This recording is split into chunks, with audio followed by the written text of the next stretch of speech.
Good morning दोस्तों, आपका हमारे चैनल संदेश टीवी में स्वागत है। आज का मॉर्निंग मसाला, पेगासस मामला गंभीर, सुप्रीम कोर्ट जाने वो सब कुछ जो आप चाहते हैं। सबसे पहले आज के प्रमुख इवेंट जिन पर होगी नजर। बीजेपी के सांसद राकेश सिन्हा के जनसंख्या नियंत्रण पर लाए प्राइवेट मेंबर बिल पर राज्यसभा में चर्चा हो सकती है।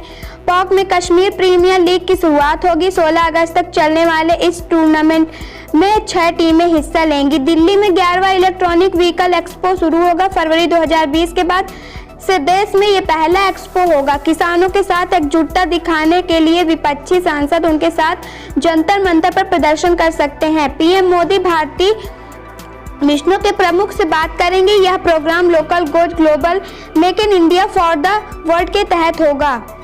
यूपी में बन सकते हैं अमेरिकी यूनिवर्सिटी के ऑफ कैंपस 5 सदस्यीय प्रतिनिधिमंडल के डिप्टी सीएम को दिया ये प्रस्ताव।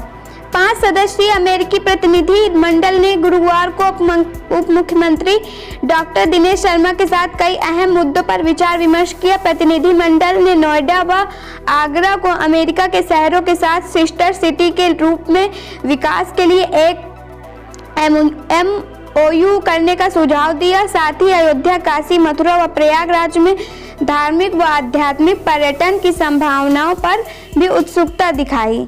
उन्होंने कहा कि मोबाइल का 45% उत्पादन उत्तर प्रदेश का है। मोबाइल उपकरण बनाने वाले 55% उत्पादक यूपी में है। डाटा सेंटर के संबंध में नीति निर्धारण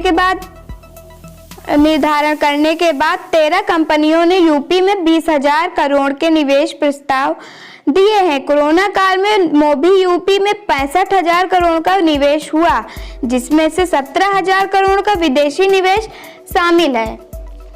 अमेरिकी विश्वविद्यालयों को ऑफ कैंपस बनाने का भी प्रस्ताव दिया। प्रतिनिधिमंडल ने यूपी में अमेरिका के बड़े विश्वविद्यालयों के ऑफ कैंपस बनाने और यूपी के साथ विश्वविद्यालयों तथा अमेरिकी विश्वविद्यालयों के साथ वर्चुअल शिक्षण कार्य शुरू करने का प्रस्ताव भी पेश किया।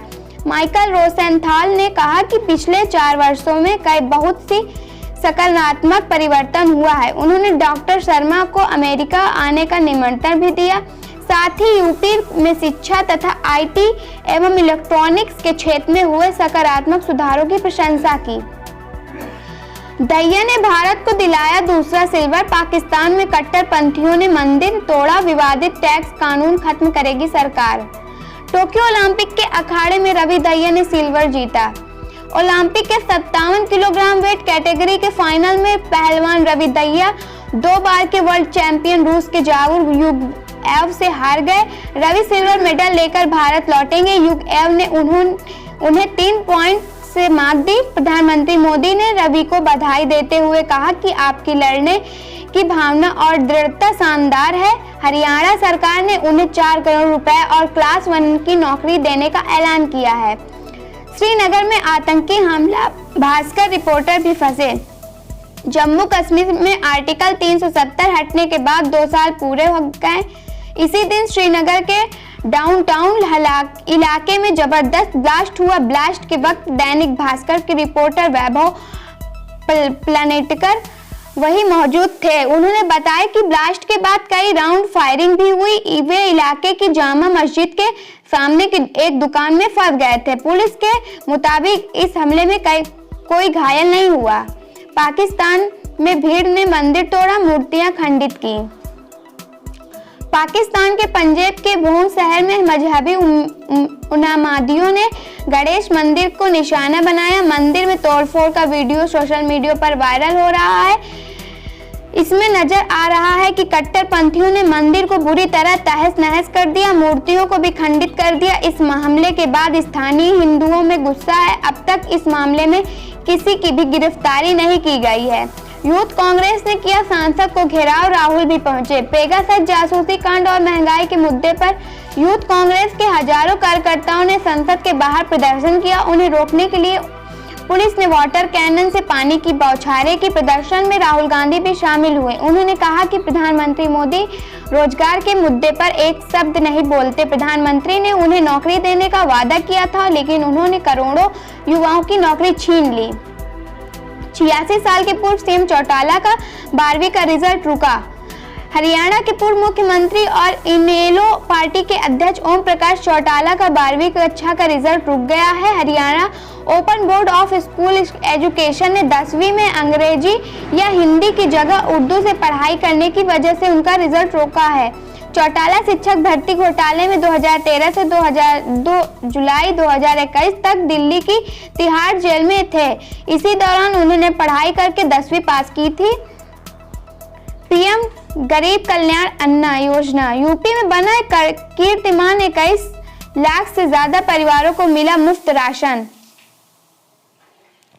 कोरोना काल में गरीबों और जरूरतमंदों को भुखमरी से निजात दिलाने के उद्देश्य से चलाई गई प्रधानमंत्री गरीब कल्याण अन्न योजना के तहत गुरुवार को उत्तर प्रदेश में 81,59,418 परिवारों को मुफ्त अनाज वितरण के साथ नया कीर्तिमान रचा गया। अन्न महोत्सव के तौर पर पूरे प्रदेश में मनाए गए इस कार्यक्रम के तहत सूबे की 69,612 राशन दुकानों के माध्यम से कुल 1,71,035 मीट्रिक टन राशन वितरित किया गया। इसका फायदा इन परिवारों के 3,42,07,075 सदस्यों को मिला।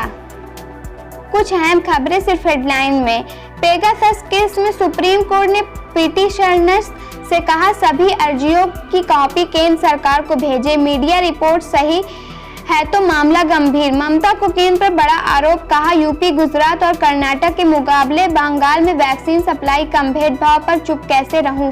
दुनिया भर में कोरोना की वैक्सीन एक्सपोर्ट करेगा चीन। राष्ट्रपति की जिनपिंग बोले इस साल 2 अरब डोज सप्लाई करने की कोशिश होगी। आज के दिन इतिहास में क्या हुआ था? 6 अगस्त 1945 की सुबह जापान में मानवीय इतिहास की सबसे बड़ी त्रासदी हुई थी। उस दिन सुबह 8 बजे हिरोशिमा शहर के ऊपर अमेरिकी विमानों की गड़गड़ाहट गूंजी थी। इनमें से एक विमान ने 3.5 मीटर लंबा 4 टन वजनी और 20,000 TNT के बराबर ऊर्जा वाला बम शहर पर गिरा दिया। इसका नाम था लिटिल बॉय। जापान को यह सजा मित्र देशों के सामने सरेंडर न करने के लिए मिली थी। और अब आज का विचार, आप जो कुछ भी हासिल करना चाहते हैं वह डर के दूसरी तरफ है। जॉर्ज ऑर्वेल ने कहा था। आपका दिन शुभ हो। कल फिर मिलेंगे। धन्यवाद।